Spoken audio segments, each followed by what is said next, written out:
네, 고성국 칼럼입니다. 여론으로 확인되는 장동혁 대세론. 예, 여론조사 하나를 저희가 좀 자세하게 여러분께 전해드리겠습니다. 이 여론조사는 이영풍 TV가 한국여론평판연구소, 저희 고성국 TV하고도 손잡고 쭉 여론조사를 해온 한국여론평판연구소와 함께 진행한 여론조사고, 이 여론조사는 어젯밤 9시까지 엠바고였습니다. 어젯밤 9시에 이영풍 TV에서 보도를 했고, 저희들한테 여론조사 자료를 참고하라고 보내줬기 때문에 저희가 이영풍 TV의 허락을 받아서 오늘 자세하게 그 내용을 보도해 드리려고 합니다. 조사 설계는 전국 만 18세 이상 남녀. 화면 좀 띄워주세요. 표본은 1000명입니다. 표본 오차는 플러스 마이너스 3.1. 정상적인 정치 여론조사를 진행한 겁니다. 응답률은 4.0이고 조사 방법은 무선 RDD를 이용한 ARS 여론조사였습니다. 조사 기간은 9월 10일하고 9월 11일 이틀간이었습니다. 조사 기간은 한국여론평판연구소입니다. 네, 이 조사 내용은 자세한 내용은 중앙선거여론조사심의위원회 여심위 홈페이지에서 여러분들이 확인하실 수가 있습니다. 먼저 정당 지지도입니다. 더불어민주당 44, 국민의힘 39입니다. 44대 39. 오차범위 아닙니다. 네. 국민의힘이 많이 올라왔어요. 많이 올라왔습니다. 나머지 정당들은 뭐 별로 의미가 없습니다. 차기 대통령 적합도에 대한 조사가 있었는데, 범보수 차기 대통령 적합도를 국민 전체에게 물어봤습니다. 일반 국민 모두에게 물어보니까 장동혁이 19 나왔어요. 한동훈이 8, 오세훈이 7, 조경태가 5 나왔는데 이준석이 5. 이거는 일반 국민들 중에 좌파들도 다 포함된 조사입니다. 그러니까 한동훈이 8, 오세훈이 7, 조경태 5에는 좌파들이 역선택이 있는 거죠. 그래서 이 좌파들을 싹 빼고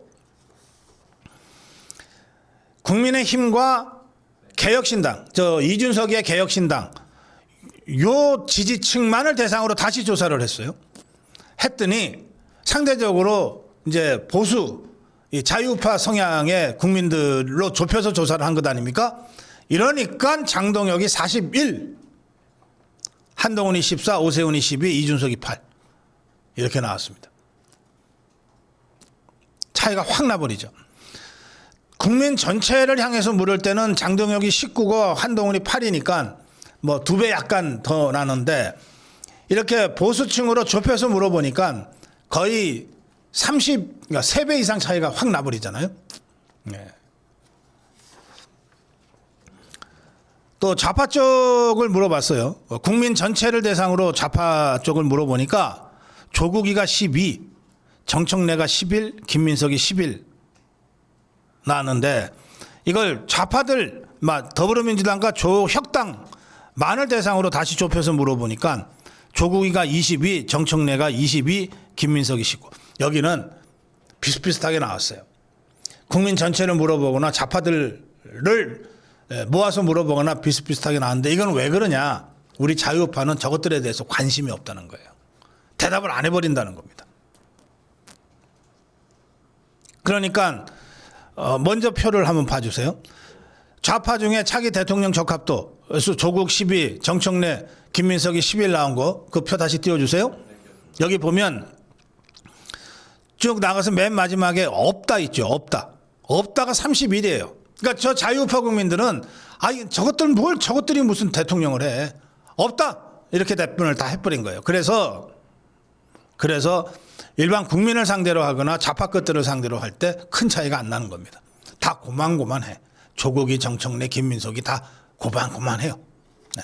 반면에 우리 자유파 쪽은 장동혁이 압도적으로 앞서가고 있다. 이 추세가 확실히 확인이 됐습니다. 국민의힘의 당원 게시판 사건 수사와 관련된 질문이 있었습니다. 수사 필요하냐? 필요하다 56. 필요하지 않다 28입니다. 단계 사태가 뭔지 일반 국민들이 잘 모를 거예요.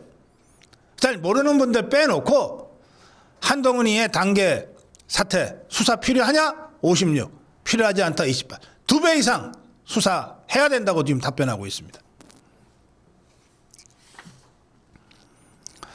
국민의힘이 집권당이었다가 야당으로 전락했다. 도대체 누구한테 책임이 있냐? 누구한테 책임이 있냐? 일반 국민들한테 물어보니까 한동훈이가 30, 한덕수가 20, 김문수가 8이에요. 선거에서 졌으니까. 그런데 이거를 자유파 국민들, 보수 국민의힘 지지층을 대상으로 다시 물어보니까 한동훈이가 53입니다. 그리고 홍준표가 5, 한덕수가 5, 김문수가 4예요. 우리 국민의힘 자유파 국민들의 입장에서는 한동훈이가 제1 원흉이라고 하는 것이 이번 조사를 통해서 가장 분명하게 적나라하게 드러났다고 할 수 있습니다. 장동혁의 급부상, 장동혁의 대세론과 한동훈의 완전한 몰락, 이것이 이영풍TV가 한국 여론평판연구소와 함께 진행한 여론조사의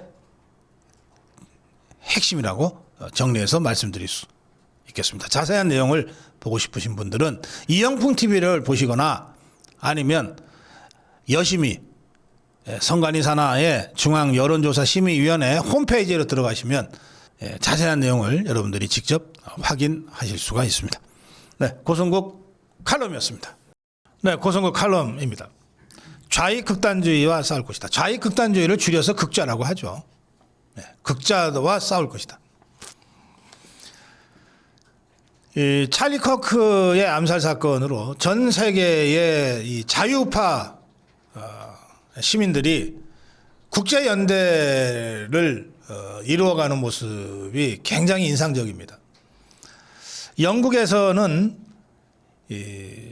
영국의 자유파 시민들이 찰리 커크 추모를 하면서 반이민 시위대를 형성해서 집회를 했는데 11만 명이 모였어요. 영국에서 11만 명은 아마 수십 년 만에 최대 인원일 겁니다. 그리고 이 영국의 이 시위에 프랑스, 독일, 사실은 영국하고는 늘 좀 앙숙 관계인 프랑스, 독일이 자유파 인사들도 참석했고, 또 미국의 머스크도 화상으로 연설을 하는 등으로 전 세계 자유파 지도자들이 이렇게 연대하는 모습들이 현실화되고 있습니다. 런던 중심부의 화이트홀 일대에서 한 11만 명이 모이는 집회가 있었는데, 아마 우리로 치면 자유파 유튜브 정도에 해당될 것 같은 토미 로빈슨이 주도한 집회입니다. 미국의 찰리 커크, 영국의 토미 로빈슨. 참가자들은 반좌파, 반이민, 반난민, 표현의 자유, 보장, 국가통합, 이런 구호를 외쳤습니다. 그러면서 11만 명이 모이니까 일부 경찰과의 충돌까지 있었다고 합니다. 찰리 커크를 추모하는 팻말들을 여러 사람들이 들었습니다. 일론 머스크는 영상으로 연설을 했는데, 좌파는 살인정당이다. 우리가 상대하는 이들이 바로 그런 살인정당, 살인자들이다. 영국 이제 더 이상 시간이 없다. 기다려줄 시간이 없다. 노동당이 장악한 의회 해산하고 새로운 투표 실시해야 한다. 여기에 프랑스 정치인 에리크 제무르 등 자유파 지도자들도 대거 참석했습니다. 이렇게 찰리 커크 암살이 전 세계적으로 뜻밖의 이제 파장을 불러 일으키고 있습니다. 미국을 넘어서 세계 곳곳에 자유파를 결집시키는 힘으로 작동하고 있습니다. 런던의 11만 명의 집회뿐만 아니라 베를린에서, 마드리드에서, 로마에서 찰리 커크 추모 집회의 형식으로 각 나라의 자유파 시민들이 모이고 있어요. 또 유럽의 주요 지도자들도 찰리 커크 추모의 말들을 하고 있습니다. 조르자 멜로니 이탈리아 총리는 X에 끔찍한 살인, 민주주의와 자유를 믿는 사람들에게 깊은 상처를 남겼다. 키어 스티머 영국 총리는 한 젊은 가정이 아버지와 남편을 잃은 것은 가슴 아픈 일이다. 프랑스 외무부도 추모 성명을 냈어요. 또 트럼프 대통령하고 가까운 것으로 알려진 오르반 빅토르 헝가리 총리는 우리는 신앙과 자유의 진정한 수호자를 잃었다. 프랑스의 조르당 바르델라 국민연합 대표 좌파의 비인간적 수사와 불관용을 강력하게 비판했습니다. 정치 전문지 폴리티코는 전 세계의 이러한 반응을 자유우파 보수 포퓰리즘의 국제적 수렴이라고 표현하면서 그 중심에 커크가 있다 이렇게 설명했는데, 폴리티코는 상대적으로 좀 중도 좌파적 성향이라서 우리 자유파의 이런 움직임을 포퓰리즘이라고 표현을 하고 있습니다. 워싱턴 포스트는 찰리 커크는 미국 바깥에서는 잘 알려진 인물이 아니었지만 트럼프가 재집권한 뒤 미국, 유럽, 아시아 포퓰리즘과 민족주의 세력 간 연결고리 역할을 해왔다. 그리고 포퓰리즘이라고 또 표현을 했는데 뭐 그 표현에 너무 불편할 거 없습니다. 커크는 지난 5월에 영국을 방문했어요. 그래서 정치 지도자와 학생들을 만났고 총격으로 숨지기 직전에는 한국과 일본을 방문해서 우리 자유파 정치 지도자들, 시민단체 지도자들과 만나지 않았습니까? 이런 식의 연결고리를 찰리 커크가 해왔다는 거예요. 그래서 폴리티코는 이렇게 평가합니다. 유럽과 미국 그리고 아시아 일부의 자유파 진영에서 커크는 순교자로 받아들여지고 있다. 그의 죽음은 전 세계 자유파 세력의 이념적 정서적 유대를 한층 더 공고히 하는 계기가 될 것이다. 이게 일과성으로 넘어가지 않을 것이다 라고 폴리티코가 이렇게 전망하고 있습니다. 자, 그걸 입증해 주는 사건입니다. 이 찰리 커크와 가장 가까운 그 친구처럼 지냈던 사람이 바로 벤스 부통령입니다. DJ 벤스 미국 부통령입니다. 벤스가 트럼프와 러닝메이트가 되는 과정에서부터 찰리 커크의 역할이 꽤 있었다고 합니다. 찰리 커크가 300만 구독자를 가진 유튜버이기도 했거든요. 그래서 더 찰리 커크 쇼가 어제 오전에 라이브로 송출이 됐습니다. 근데 여기에 찰리 커크가 나올 수는 없었죠. 찰리 커크 대신에 생전에 커크의 가장 가까운 친구이자 동지였던 벤스 부통령이 마이크를 잡았어요. 약 2시간 동안 벤스 부통령이 쇼를 진행했습니다. 벤스 부통령은 대체할 수 없는 사람을 대신해 그의 이야기를 전하고자 한다. 지난 몇 년 동안 믿기 힘들 정도로 파괴적이었던 좌익 극단주의, 좌파 극단주의, 극좌에 맞서 싸울 것이다. 폴리티코는 이 장면을 전하면서 현직 부통령이 이처럼 솔직하게 감정을 드러내며 커크의 정치적 성장을 인정하는 모습은 미 정치사에 전례 없는 장면이었다. 이렇게 평가했습니다. 이 방송에 벤스 부통령만 나온 것이 아니라 트럼프 정부 고위 당국자들이 대거 출연했습니다. 벤스는 원래는 9.11 테러 추모 행사로 가려고 했다가 이 일정을 급하게 취소하고 찰리 커크 시신을 직접 운구하지 않았습니까? 공군 2호기를 가지고 가서 그리고 이 벤스 부통령의 배우자 우샤 역시 이 찰리 커크의 미망인 이 엘리카를 옆에서 보살폈습니다. 이 벤스가 이 부통령 집무실에서 진행한 이날의 방송은 유튜브 기준 3시간 만에 100만 회 가까운 조회수를 기록할 정도로 전 세계의 관심을 모았습니다. 펜스는 커크와의 오랜 우정을 언급하면서 내가 만나본 정치 전략가 중에서 가장 똑똑한 사람이었다. 우리 정부가 거둬온 많은 성공은 사람을 조직하고 모으는 찰리의 능력 덕분이었다.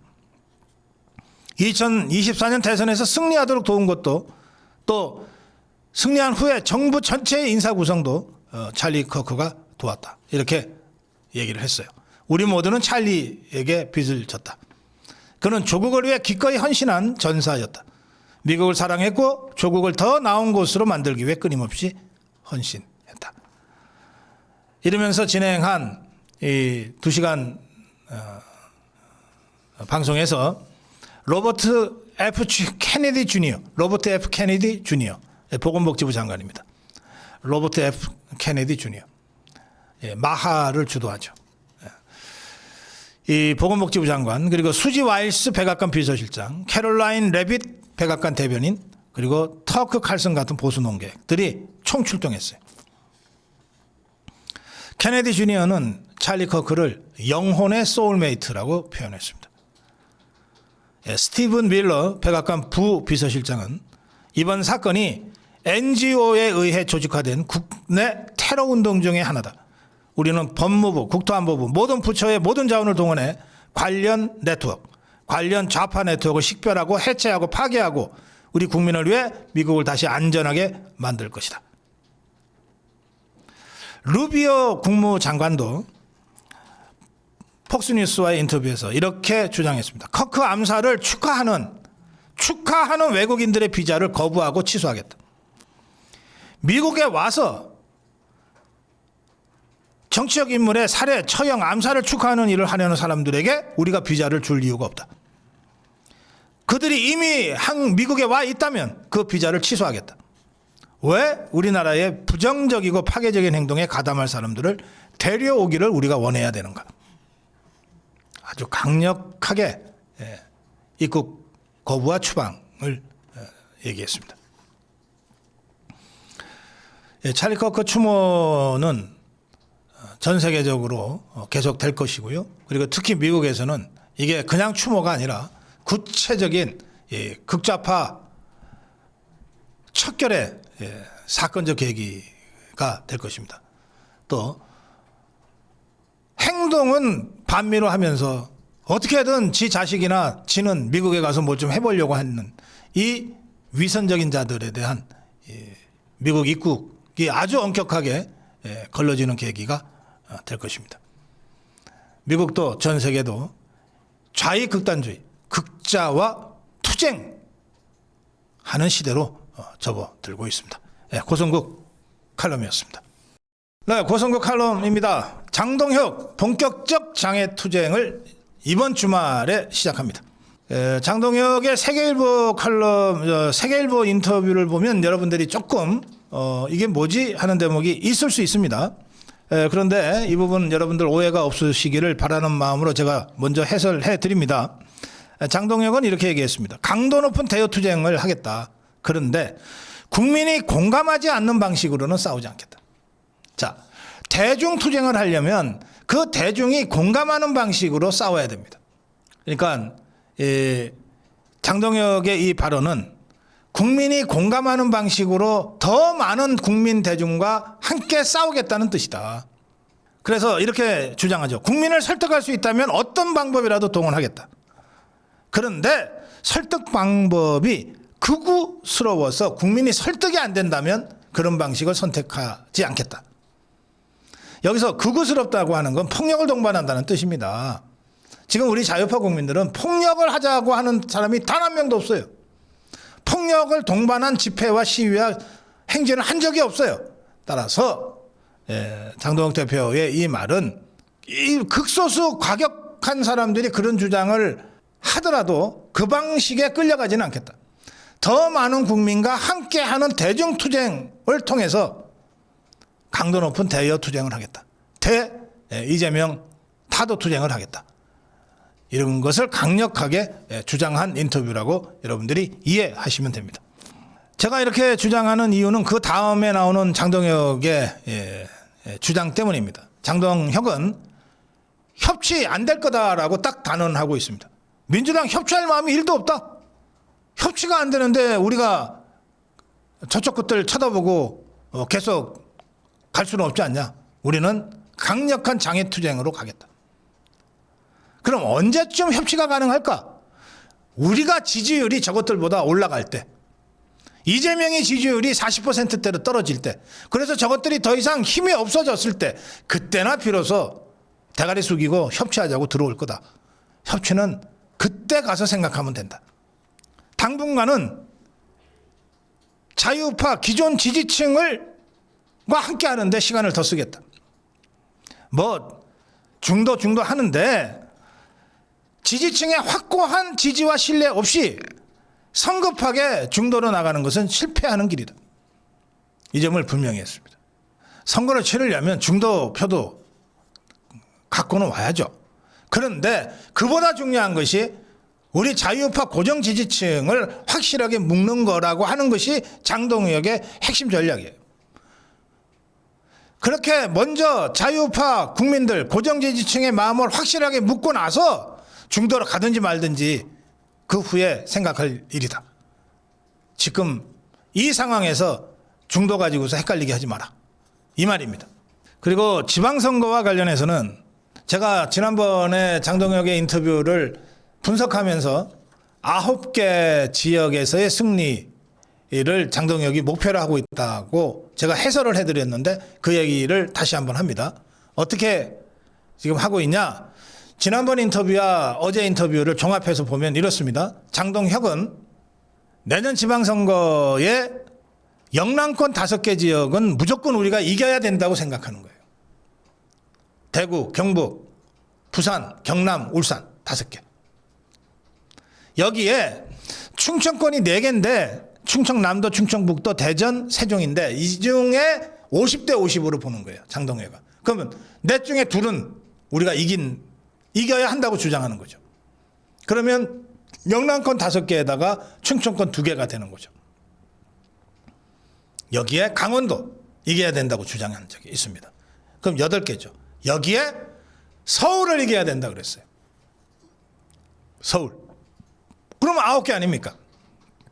지방자치단체 선거는 모두 17개의 광역 시장 도지사 중에서 어느 쪽이든 9개를 이기면 이기는 선거입니다. 그래야 상대방은 8개밖에 못 가져가니까 9대 8로 이기는 거예요. 그래서 지금 장동혁은 내년 지방선거에서 이 9개, 영남권 5개, 충청권 2개, 강원도, 서울 이것을 최소 목표로 설정하고 있는 거예요. 이 9개 선거에서만 이기면 일단 지방선거는 이기는 것이다. 그 목표를 다시 한번 설명을 하고 있어요. 그러면 지방선거 최대 이슈는 뭐로 생각하냐? 뭐 두말할 것도 없다. 그건 경제다. 민생이다. 경제와 민생으로 지방선거 정면 돌파하겠다. 저것들은 내란 하면서 오겠지만 우리는 경제 민생 하면서 가겠다. 하면서 이렇게 얘기합니다. 야, 특검이 밥 먹여주냐? 특검이 물가를 잡아주냐? 특검이 일자리를 만들어주냐? 특검으로 관세 협상 해체 나갈 수 있냐? 특검은 국민의 삶과 아무 관계가 없다. 오로지 저것들 내란몰이 하는 거 말고 뭐가 더 있냐? 좌파 것들은 특검 앞세워서 내란몰이로 선거 치르겠다고 하겠지만 우리는 국민 민생, 경제 이거 가지고 선거 치르겠다. 그러면서 전당대회 때 했던 약속은 어떤 경우에도 지킨다. 다만 대표가 되고 나니까 고려해야 될 변수들이 너무 많아서 때로는 속도 조절을 하고 있고 때로는 톤 다운을 하고는 있다. 그렇다고 해서 약속을 안 지키지는 않을 것이다. 어떤 경우에도 약속은 지킬 거다. 이 약속 중에는 단계 문제라든지 하는 이런 모든 것들이 다 들어가 있습니다. 장동혁이 이끄는 국민의힘이 지난번 국회 본관 앞에서의 장애투쟁 선포식에 이어서 이번 주말 일요일 오후 2시 동대구역 광장에서 장애투쟁을 본격적으로 시작합니다. 제가 이 국민의힘의 동대구역 광장 장애투쟁 소식을 들으면서 가장 먼저 떠올랐던 것은 세이브 코리아 집회였습니다. 세이브 코리아 집회였습니다. 그 세이브 코리아 집회를 통해서 부산역, 동대구역, 대전광장 그리고 광주까지 전국을 우리 탄핵 반대 흐름으로 만들어냈던 그것을 우리가 다시 한번 이제는 국민의힘과 손잡고 한번 해볼 수 있겠다. 그때는 국민의힘이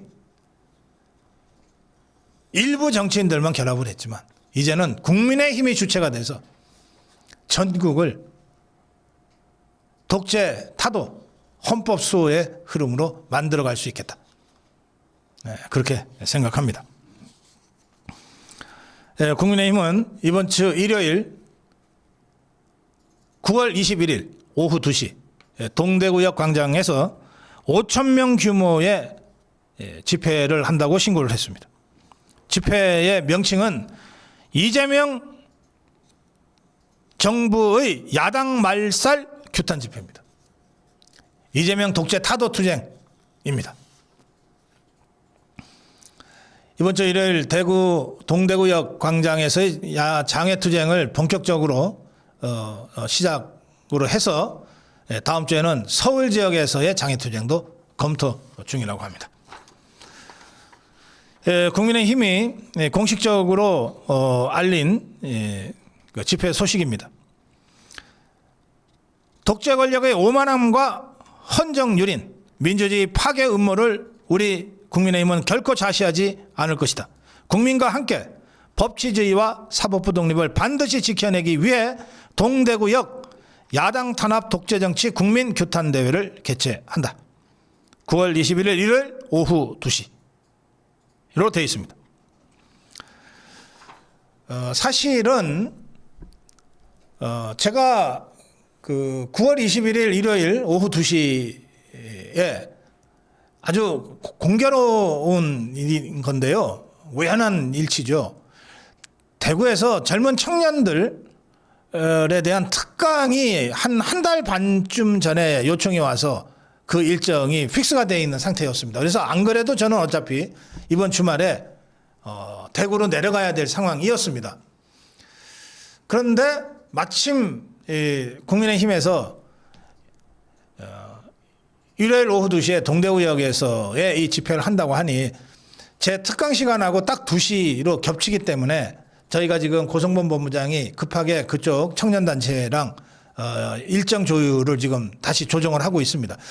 대구 청년들도 당연히 이 토요일, 일요일 집회를 몰랐으니까 이제 국민의힘의 일요일 2시 동대구역 광장 집회를 알게 된 시점에서 자기들끼리 모여서 저 특강 듣고 있지는 않을 것 아니겠습니까? 그러니까 청년단체들도 당연히 제 특강 시간을 좀 늦추든지 하는 방식으로 해서 시간 조정을 할 겁니다. 그래서 제가 준비하고 있었던 이번 주말 대구 경북 일정을 약간 시간 조정을 해서 2시부터 동대구역 지금 여기는 1시 40분까지 집합해달라고 요청이 와 있는데요. 2시 전에 당연히 도착을 해야 되겠죠. 해서 지난번 국회 본관 앞에서의 그 장애투쟁을 저희 고성고 TV가 생중계하지 않았습니까? 생방송 중계를 제가 현장에 나가서 하지 않았습니까? 그때 많은 분들이 고성고 TV를 통해서 이 투쟁 현장을 보게 돼서 너무 좋다는 말씀들을 그 후에 해 주셨습니다. 그래서 이 동대구역 광장에서의 일요일 오후 2시 투쟁도 저희 고성고 TV가 현장에서 생방송 하겠습니다. 제가 직접 현장에 나가서 현장 생방송을 여러분께 해드리겠습니다. 장동혁 대표가 본격적으로 장애투쟁을 시작했다. 그 투쟁 현장을 저희 고성국 TV가 함께 하겠습니다. 고성국 칼럼이었습니다. 네, 고성국 칼럼입니다. 장동혁이 계속 당대표로서 인터뷰를 하는데 그 인터뷰 내용에 아주 날이 서 있습니다. 어제 장동혁 대표는 인터뷰에서 관세 협상 얘기에 대한 생각을 표명하면서 이런 말을 했어요. 이재명이 문제다. 이재명이. 뭐 딴 게 문제가 아니다. 이재명이 문제다 그랬어요. 이재명이 문제다. 그러면서 이재명 탄핵을 진지하게 검토하겠다 그랬습니다. 진지하게 검토하겠다. 자, 여러 가지 얘기를 할 수밖에 없죠. 언론과의 인터뷰는 언론이 궁금한 거 다 물어볼 테니까 좀 중심적인 거를 가지고 말씀을 드리겠습니다. 관세 협상에 대한 질문이 나오자 이재명이가 문제다. 김민석이 총리로 임명하고 노동부 장관이 민노총 간부를 앉혔다. 이래놓고서 무슨 협상이 잘 되겠냐. 종교 탄압하고 전 대통령 윤석열 대통령 부부 인권 탄압한다는 비판이 나오는데 어떻게 관세 협상이 잘 되겠냐. 이재명이가 문제다 그랬어요. 관세 문제는 여야 문제가 아니라 이재명의 문제다. 윤석열 대통령 면회 가겠다는 얘기를 전당대회 선거 전에 선거 와중에 했거든요. 그 문제 관련해서 장동혁 대표가 면회를 신청했던 모양입니다. 지난주 금요일 날 특별 면회, 그러니까 장소 변경 접견이죠. 보통 일반 접견은 10분 동안 칸막이 있는 데서 하는데 그래도 전직 대통령을 제1야당 대표가 만나는 거니까 장소 변경 접견을 신청을 했던 모양입니다. 지난주 금요일 날 신청했는데 지난주 금요일이면 언제입니까? 12일이군요. 12일 날 신청을 했는데 어제 월요일 날 안 된다는 불허 통보를 받았다. 이것들이 불허시키는데 3일이나 걸렸네. 그러면서 서울구치소에 불허 통보의 이유는 추가적 조사가 예정돼 있어 면회가 곤란하다고 했다. 아니 윤석열 대통령이 지금 조사 거부하고 있는 상황 아닙니까? 강제 구인도 실패했잖아요. 이것들이. 그런데 추가 조사 예정 때문에 면회가 곤란하다 그랬어요. 그야말로 입에 침도 안 바르고 거짓말하는 거죠. 그러면서 장동혁 대표는 제가 면회를 한다고 해서 무슨 추가 조사에 어떤 지장이나 방해를 받을 거라고 생각하지 않는다. 아무 사유나 갖다 붙여서 그냥 불허한 것으로 본다. 이렇게 설명했습니다. 지방선거와 관련된 질문들이 이제 슬슬 나오기 시작하는데 지방선거 목표로 역시 9개를 얘기했습니다. 영남권 5개, 충청권 2개, 강원도 그리고 서울. 꼭 이겨야 되는 지역을 얘기한 거죠. 실제로 얼마나 이길 수 있는지는 또 다른 차원의 문제고요. 저는 당대표가 목표를 이 정도 제시하는 것은 당연한 일이라고 생각합니다. 내란 전담 재판부에 대해서 저 좌파들의 저 폭주를 그냥 놔두면 결국 저자들이 국민의 힘을 해체시키려고 할 거다. 그런데 이렇게 무리수를 쓰면 결과적으로 그것 때문에 더불어민주당이 무너질 수도 있겠지만 그 과정에서 우리 국민들이 너무 큰 희생을 치러야 된다. 그래서 막아내야 된다. 우리가 이걸 막기 위해서 할 수 있는 모든 일을 다 하지 않으면 우리에게 107석을 준 국민들한테 너무 무책임한 일 아니냐.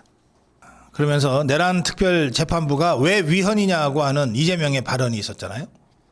내가 이재명의 그 발언을 듣고 귀를 의심했다. 이게 왜 위헌인지 모르겠다라고 하고 있는데 그런 생각이라면 도대체 이재명은 왜 대통령 자리에 앉아 있는지 역으로 묻고 싶다. 대한민국 헌법에서는 이게 상상도 할 수 없는 일이다. 중국이나 북한에서나 가능한 일이다. 아니 이재명도 변호사인데 그 이재명 변호사증 어디 만주에서 사갖고 온 거냐. 이재명하고 장동혁 대표가 한 30분 둘이서 얘기했잖아요. 지난번에. 그 부분 관련 이제 질문이 나오자 아니 사실 그 자리에서는 좀 대화가 되는 것 같았다. 그런데 돌아서자마자 내란전단 재판부가 왜 위헌인지는 모르겠다. 이따위 말도 안 되는 소리나 하고 조희대 대법원장 사퇴에 원칙적으로 공감한다는 소리나 대변인 시켜서 하고 이걸로 도대체 어떻게 해석해야 되냐. 내가 속은 거지. 내가 속은 거다. 이재명이한테. 영수회담 같은 거를 다 이용을 하지만 결국은 자기들이 원하는 방향으로 그냥 무작정 시간표 짜고 가고 있는 것 아니냐. 그래서 이재명 탄핵 검토했다. 지시했다. 법적 검토해보라고 지시했다. 제가 알고 있는 이 사람 판사 출신 아닙니까? 제가 알고 있는 법리에 비춰보면 이거는 이재명 탄핵 사유가 된다. 그런데 나 혼자 판단으로는 가볍게 움직일 수 없으니 당에다가 법적 검토하라고 지시했다. 당 공식 기구인 법률지원단에 법적 검토를 지시했다. 거기서도 이거 탄핵 사유입니다 라고 하면 원내 지도부와 협의해서 탄핵 소추안 작성할 것이다. 탄핵으로 가겠다는 얘기입니다.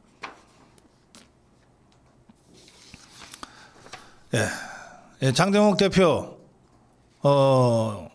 탄핵으로 가겠다고 하는 의지, 그리고 이재명한테 속았다고 하는 발언. 제가 어제 고성국의 숲에 이재명 탄핵안 발의가 국민의힘의 의무다 이렇게 게시한 영상 메시지에 무신불림님, 국민의힘 의무, 이재명 탄핵 발의와 국민과 함께하는 강력한 장애투쟁 그리고 재판 재개로 끝을 낼 수 있습니다. 이재명 독재를 멈춰 세웁시다 하셨고요. 명님은 죄 없는 자기 당 대통령 탄핵을 주도 방관했던 국민의힘은 석고대죄하는 결기로 이재명을 단죄해야 한다. 붕어 오빠님, 이재명 탄핵 발의를 하면 정청래가 좋아서 돌아서서 웃을 겁니다.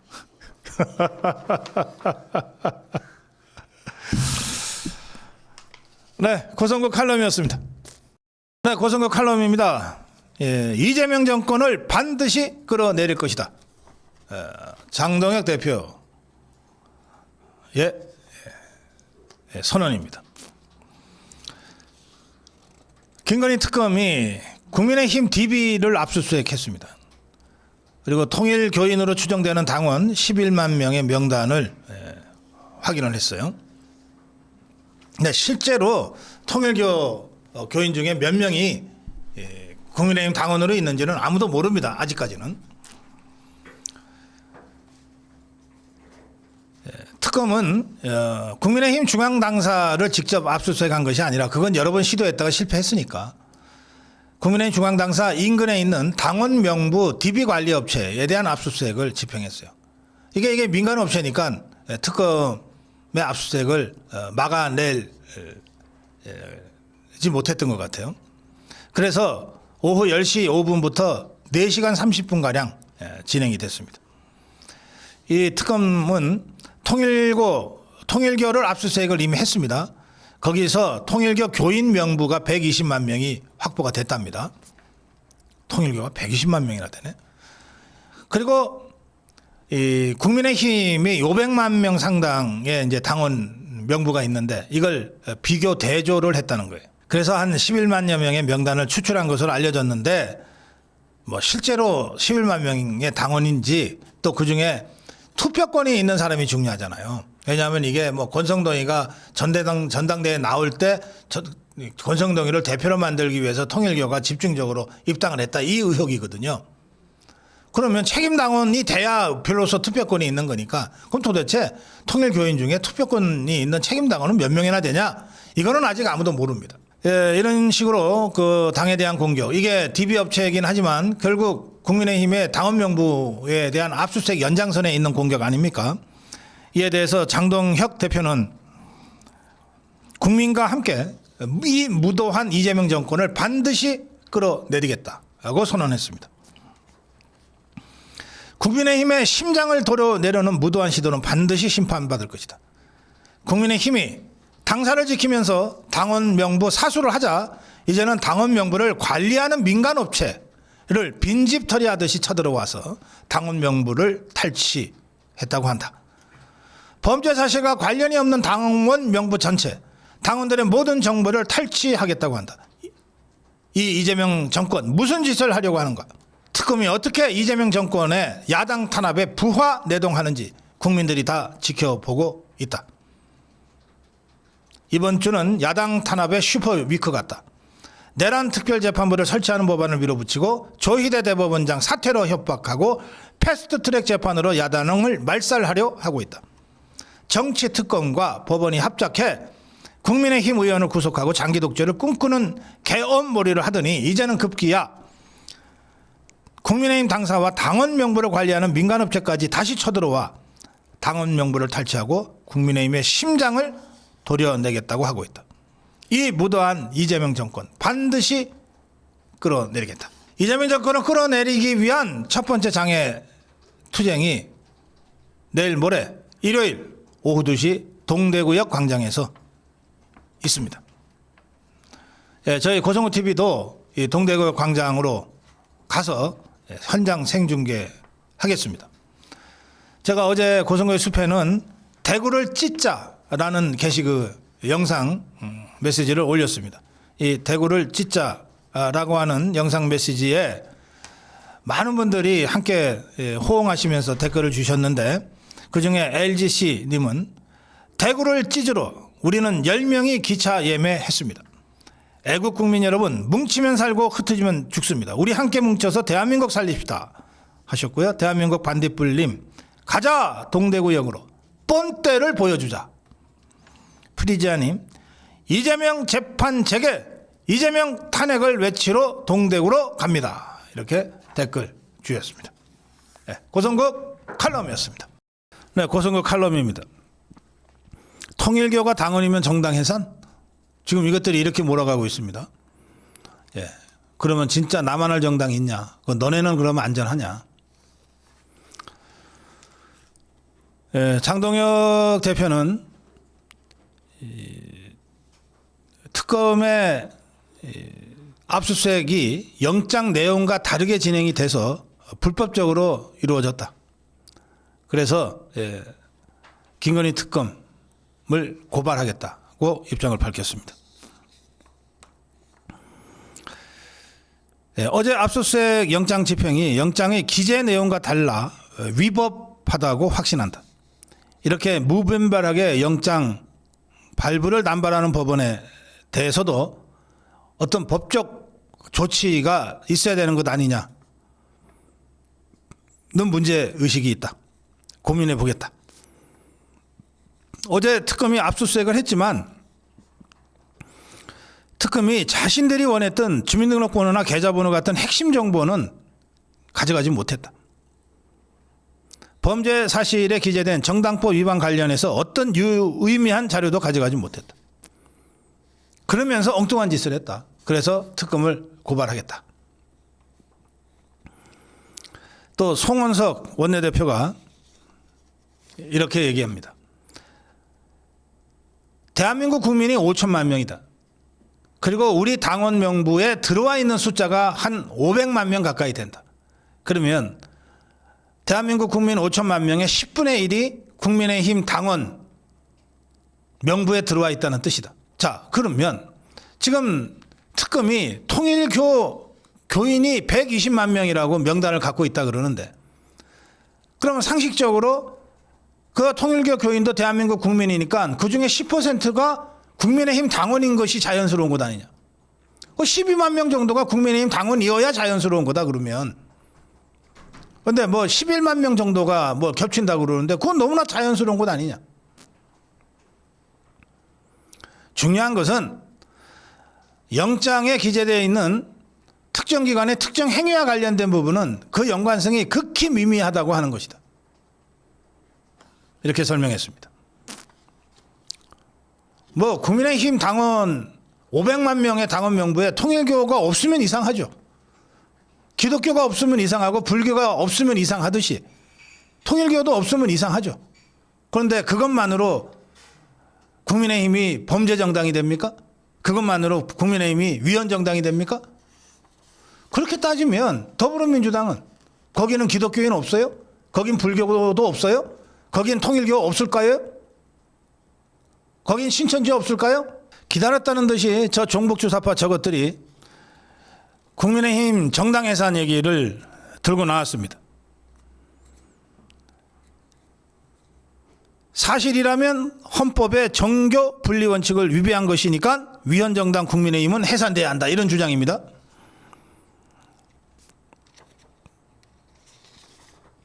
정청래는 국민의힘이 통일교와 연루됐다는 의혹까지 밝혀지면 과거 통진당 사례에 비춰 국민의힘은 정당 해산을 피하지 못할 것이다. 김병주는 헌법 20조 2항을 보면 종교와 정치는 분리된다고 되어 있는데 이걸 위반했다면 위헌정당이 입증되는 것으로 국민의힘은 해산되어야 한다. 자, 그래서 내가 묻습니다. 그러면 정교 분리라고 하면 정당에 종교인이 들어가면 그러면 정교 분리를 위반한 것이 되는 거냐? 통일교가 아니라 기독교도 불교도 다 해당될 텐데 그러면 더불어민주당에는 기독교인 하나도 없냐? 불교도 하나도 없냐? 통일교 하나도 없냐? 그래서 통일교 교인들이 입당했다는 국민의힘을 종교분리 위반이라고 해산하겠다는 것이냐? 그러면 정당 명부 다 까자. 정당 명부 다 까자. 그러면 좋다. 국민의힘에만 통일교가 있고 기독교인이 있고 불교도가 있고 더불어민주당에는 어떤 종교인도 한 명도 없다라고 하는 것이 확인이 되면은 좋다. 그럼 정교분리 위반했으니까 국민의힘 해산하자고 가자. 그럼 좋다. 그 니것들 그러면 진짜 아무도 없냐? 종교에는 아무도 없냐? 그러면 국민의힘 관계자는 이것들이 통일교에 딱 초점을 맞춰서 정당 해산으로 몰아가는 상황에서 최소한의 팩트 체크를 이렇게 하고 있습니다. 내부적으로 점검해 보니까 특검이 얘기하는 그 해당 기간에 당원으로 신규 가입한 통일교 교원이 한 3천여 명 되는 것으로 파악이 되는데 그중에 입당하자마자 투표권 있는 책임당원이 되는 게 아니잖아요. 3개월간 연속으로 1,000원 이상의 당비를 내야만이 투표권이 있는 것 아닙니까? 실제 투표권이 있는 책임당원이 그때 얼마나 되는지는 좀 확인해 봐야 된다. 그러니까 극히 미미할 거다, 이 말이에요. 근데 이걸 시비 잡아서 정당 해산으로 몰고 가겠다. 정치 공세긴 하지만 이게 너무 허접하잖아, 논리가. 그리고 바로 이렇게 정당 해산으로 몰고 가기 위해서 김건희 특검이 그렇게 한학자 총재까지 집어넣으려고 그러고 권성동이 구속시키려고 그러고 이런 식으로 해서 국민의힘 당사 압수수색을 미련을 버리지 못하고 계속 했던 것 아니냐. 아, 이것들이 다 계획이 있었구나. 그래서 제가 결론적으로 한 말씀 드립니다. 그래, 링에 올라가기 전에는 다 계획들이 있지. 올라와서 처맞기 전까지는. 타이슨의 얘기를 저 좌파 것들한테 들려줘야 될 요즘 상황입니다. 고성국 칼럼이었습니다.